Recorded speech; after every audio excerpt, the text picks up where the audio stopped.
would just echo. I think at this moment, best player, best team. It's Breanna Stewart. And then you look at Atlanta, right? They're second best team in the league. They've won 8 straight.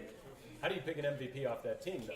I mean, I think you'd say the MVP would be their defense. I mean, their defense has been incredible. Yes. And or Nikki Thomas. Yeah. And then whatever 10 days into July, suddenly their offense kicked in. Yeah. But I think their MVP has been their defense. And then you look, at Minnesota, at Phoenix, at LA, those teams, Washington, that are bunched all together there. If any one of those teams were to make a run, there's a deserving candidate on each and every one of those teams. So this is one of those situations where, and I don't know how the league's going to do it, but when they send out their ballots for MVP, I hope they wait as long as humanly possible, because sometimes you feel like it comes too early. I mean, like, even the All Star stuff this year felt like it came too early. Because we had to have them in by sometime in early July. And then Atlanta ripped off 8 straight and so on. Like, does that change with, what's that? Biggest right. snub and in so WNBA history. If you send those, if you vote on those later, maybe does that change? You know what I mean? But there's many components to it. There's the fan vote, everything else. But anyway, Stewart. And then we'll see what happens. There you go. I'll go.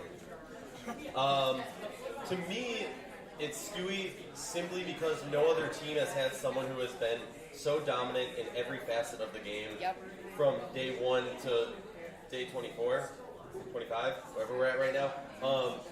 Stewie, even games where she's not getting her buckets, she's assisting, she's rebounding, she's doing other things.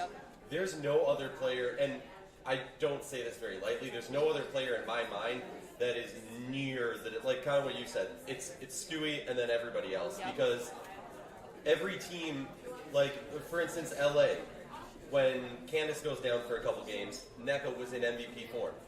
Then when NECA goes down for a couple games, Candace is in MVP form. I love the Lynx. No one on their team right now is MVP worthy. Just saying it because Maya had 8 amazing games, but then had a couple down games. Sylvia's had a couple down games. Stewie has just been consistent throughout. She's got my vote. And yes, shout out to biggest snub WNBA history, Tiffany Hayes. Yes. And Natasha Howard. Oh, yeah. Can we talk about, Oh, we're going to get to talk about that. Big. Guys, at the end? Well, no, we're after That's this for last year. Very good. First, I have a 2-part question. Well, let her say hers next. Yes, let's go. I'll keep this really well. I don't know. I can't do anything short. Most of you in this room probably know who I want to pick as my MVP, if you actually know anything about me. I love Liz Cambage. Yeah! My issue with this year, more than any year that I think we've seen, is as wide open for an MVP candidate as we've ever seen in the league. So to sit here today, and I agree with everybody, it's Breanna Stewart. Right now, if we had to pick, right now, this moment, Breanna Stewart is MVP of the league. I think that could very much change. We've seen every team really hit a peak and a valley, and it is very possible that Seattle will hit a valley. So they may not. But Seattle's rolling right now. They're doing a tremendous job. What they have been able to accomplish, you can't deny it. So Breanna Stewart wins it today. A month from now, I don't know what that looks like. Or 3 weeks from now. Liz Cambage has the potential. For me, I was a post player. I get that. It's like my breed. Okay, so that's probably why I'm so obsessive with her. And just to explain to everybody. But she is a dominant force that the WNBA has never seen before. At 6'8" and 230, whatever it is, she's like Shaq.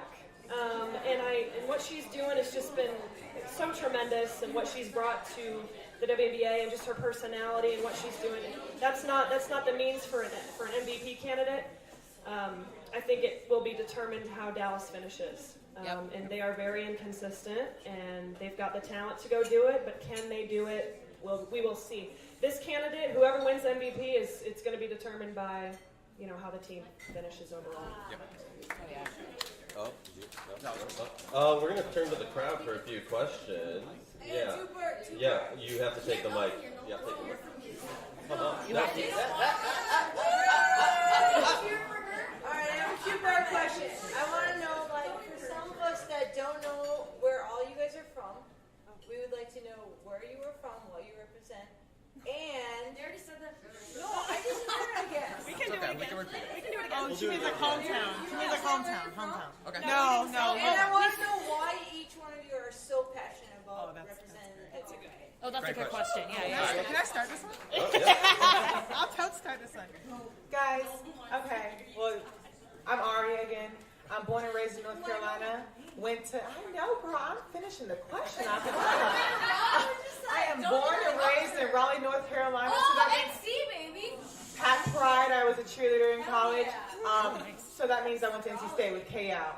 So we used to make field trips to NC State games often. And I remember there was this girl, Kristen Green. She was number 52. She didn't play at all, but I didn't know that. So, mind you, I'm the cheerleader, so I'm like looking at the cheerleaders. But after the game, she was so nice to me.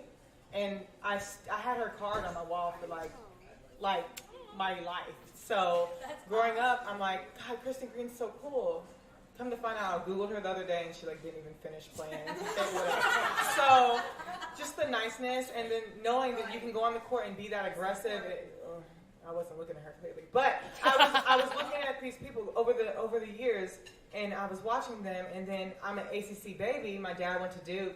He played at Duke, so like that's a thing. So Duke and NC State, and then we hate Carolina. It's just the rivalries that were made through that. And then growing up in college, I have a lot of friends that play basketball. My best friend, Lakivia Boykin, played at Wake.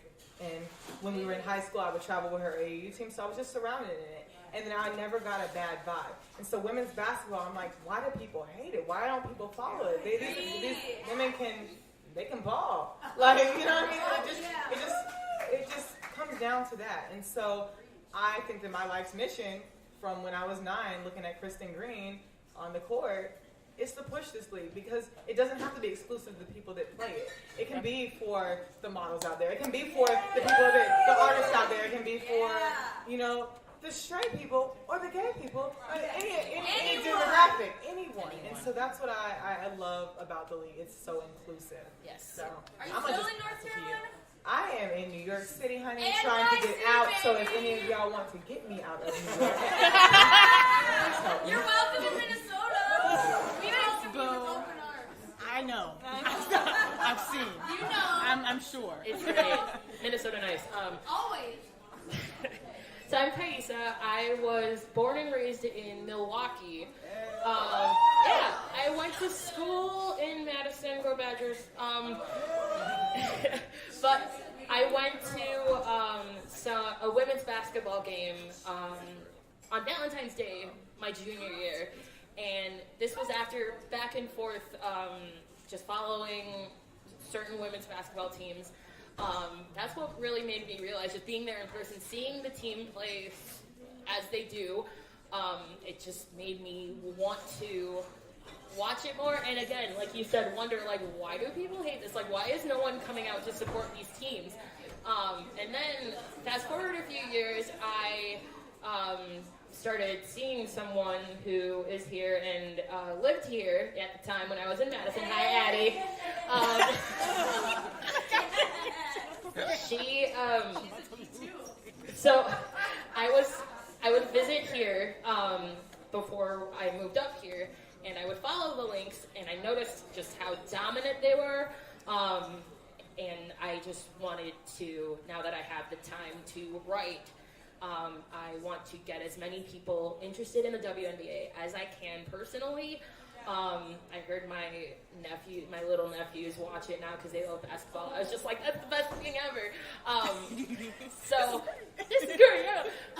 So just getting as many eyes on the WNBA as I can, because these players are good and they deserve fan support. I know you all know that, but that's the case. I was born in Colorado but raised in the Twin Cities, and kind of how I got into this was ever since I was a little kid, I've wanted to be an NBA broadcaster. It was something that I was probably about 7, 8 years old. I had that dream. I decided to follow it.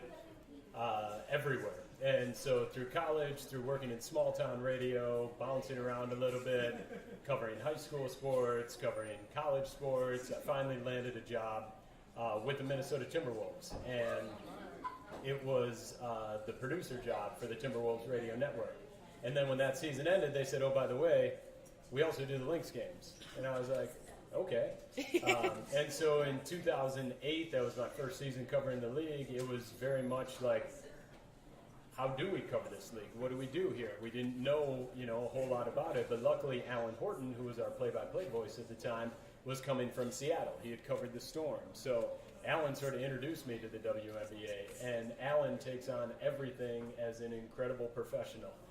And he went into covering those WNBA games the exact same way that we cover the NBA games. And, as a byproduct, as a producer, that's exactly what I did. And so we just went after it. And I think in 2012, he transitioned away from doing road games. And so I took over doing the road games. And just, it was an opportunity for me to follow a dream that I had as a kid, this big, but in kind of the vein that I never even knew existed. At the time when I had this dream, there wasn't a WNBA. There was the NBA.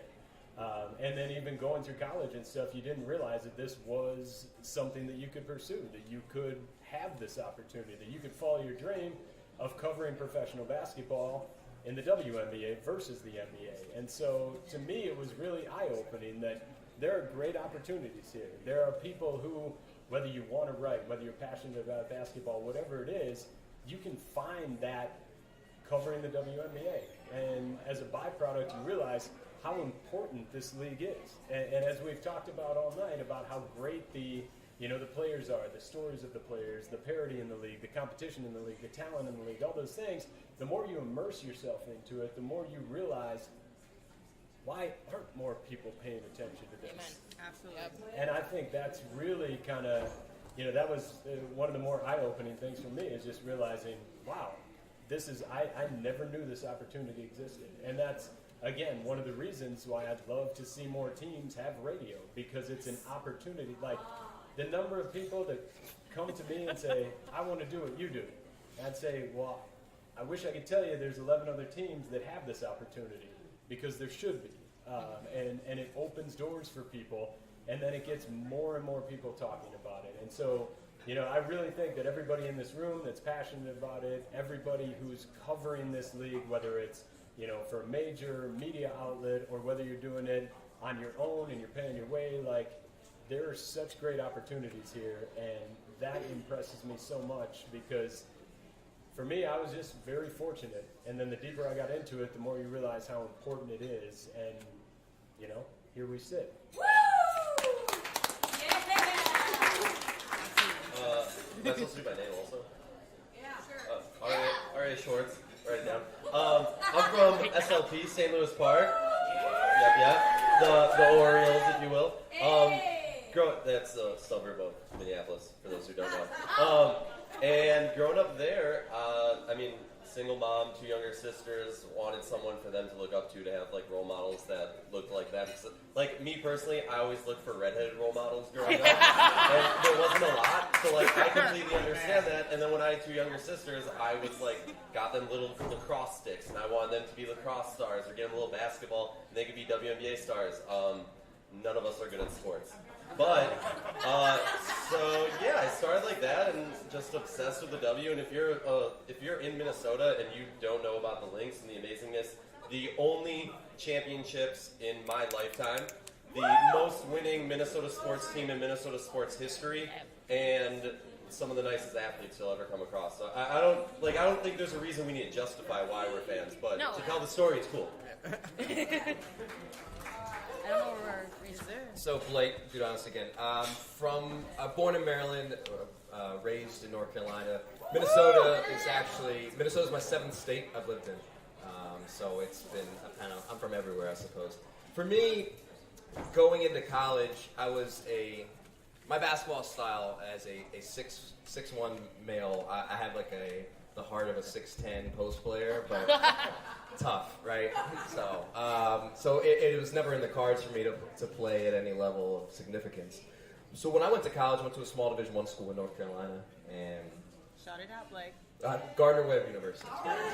And when I got there, quite honestly, I was bored because I wasn't playing sports anymore. And I saw a flyer that said male practice players needed for the women's basketball team. And I was like, oh, I don't know what that means, but okay.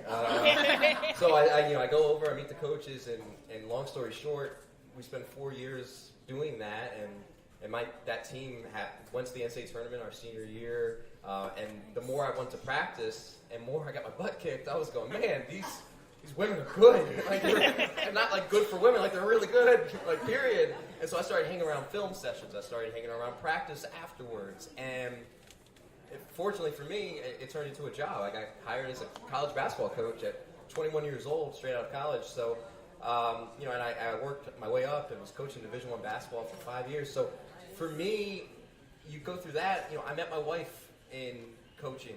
We're in the same league. We met because of that. I've gone to Hawaii. I've gone to Mexico. I've gone to Canada. I've gone all these places because of basketball. So I owe women's basketball. Like, I'm indebted to the sport. So for me, it's not a question of why or if. It's like, it's given me my life. I mean, honestly. And so for me, I will spend the rest of my life trying to pay it back. And very much like you, John, it's basketball, right? It's just, it's women's basketball. It's basketball. I love sports. I just love sports. So why would I not? They're incredible. So for me, that's why I'm passionate, because it's given me so much, and I will spend the rest of my life trying to pay it back, and I'll never get to that level.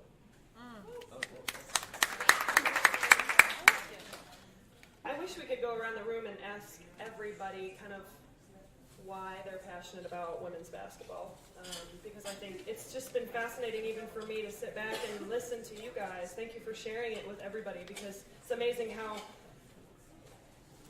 our walks of life have been completely different, and same with you guys. But for me, it's probably a little simpler, just from a standpoint of, well, first off, I'm from Bloomington, Illinois. No? Okay. ISU, yes, Illinois State. My first words out of my mouth was bakaba. Fun fact. So I grew up, basketball's my first love. That's a fact. Oh, wow. Bakaba, not dada, bakaba. So basketball has been my first love. It is my greatest love.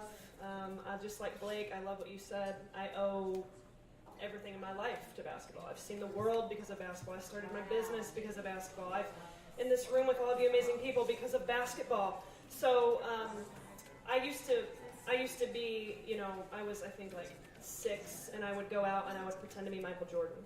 And I would work on my fadeaway with my tongue out of my mouth. And then the WNBA came along, and I would go out in my driveway after watching the Comets play, and I would pretend to be Cynthia Cooper. And then I grew really tall, and I pretended to be Tina Thompson. So I played, and basketball I was a post player, and I played overseas. I played in different countries. Like I said, it's Hall of Fame. I played it, and I coached it, and I've helped girls, from a very young age, kind of come into their own and develop into their own. And so everything in my life is encompassed around women's basketball, and I'm passionate about it from about every standpoint. I think the only thing I haven't done has been a referee, and nobody wants to see that happen. Very, very much to what Blake was saying. I played it, I coached it, I love it, and I feel in my mind, I don't care how much I have to spend or what I have to do if I can help grow this and make this bigger. So maybe some young girl out there in her driveway pretending to be Asia Wilson can have an opportunity. That's what I want to do. It's not about me. It's not about us. It's about the love of this game and for opportunities moving forward in the future. And that's how I truly feel about it. So I'm just trying to be a servant. I'm trying to give back, and it's given me my life, truly. So we went way over. Totally fun. Hope you guys are enjoying. We do have a few giveaways. Yep. So Blake has some. Blake, just Yeah. Just Blake. I don't know what the giveaways are, but I've got the questions. So, trivia questions. Okay. Put your phones down. No cheating. All right. Yeah. Hands up. I guess we can do a hand raise. All right. We'll do the fastest hand raise. Yeah, fastest hand raise. So you guys please help me in selecting this one. Oh, we already got a hand up. Okay. No.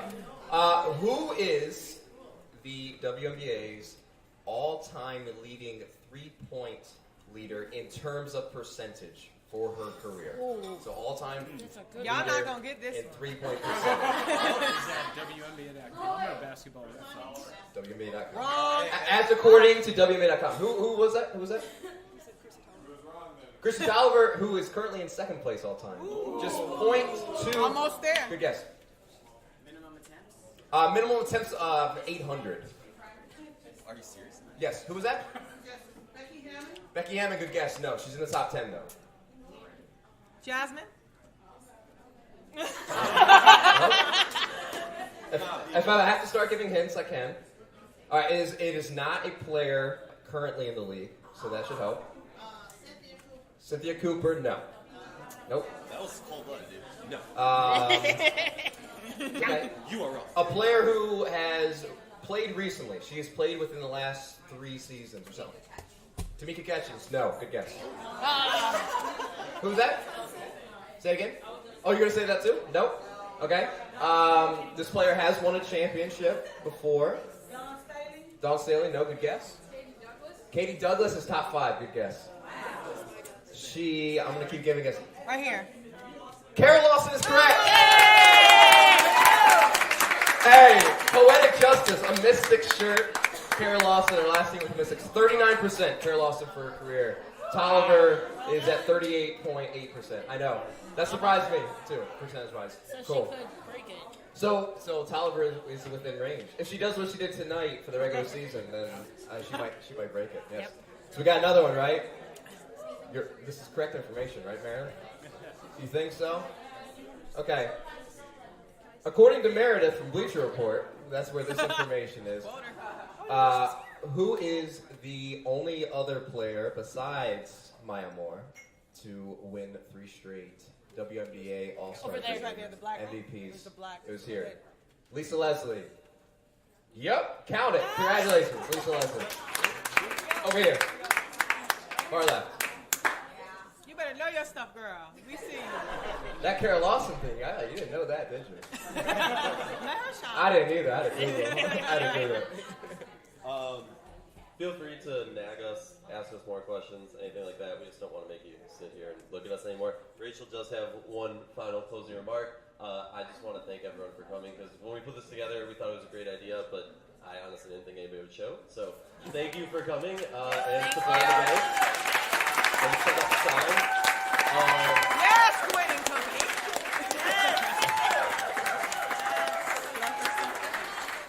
And I hope this becomes a tradition, and we'll all see you in steamy Las Vegas next year.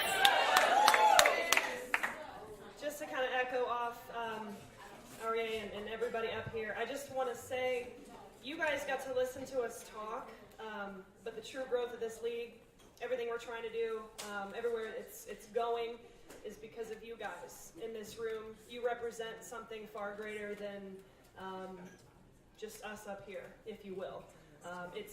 We maybe get to be the voice in certain aspects, but you guys are the ones at the games. You guys are the diehards. You guys have been there since day one, and you continue to be there, and it continues to grow. Keep bringing a friend. Keep bringing somebody along with you, a cousin or somebody, or a friend on the street. Like I said, we get to be up here and talk a little bit, but this room is very much about all of you guys. So thank you, and again, let's just keep doing what we're doing. It's happening, guys. It is. It's happening. What was it? Drink up. Let's have a party. All right. You guys are awesome. That was fun. That was That great. was fun. Yeah, thank you. Yeah, that was a good time. I love it. Thank you for I the love talking to Yes, you. thank you. Good to meet you. I knew we'd go longer than 30 Woo, minutes. that was aggressive. Yeah. That's all right. That's all right. John, it was good to meet you. Thank you for what you do. Yeah. Thanks for telling your stories. Yeah, of course. Yeah.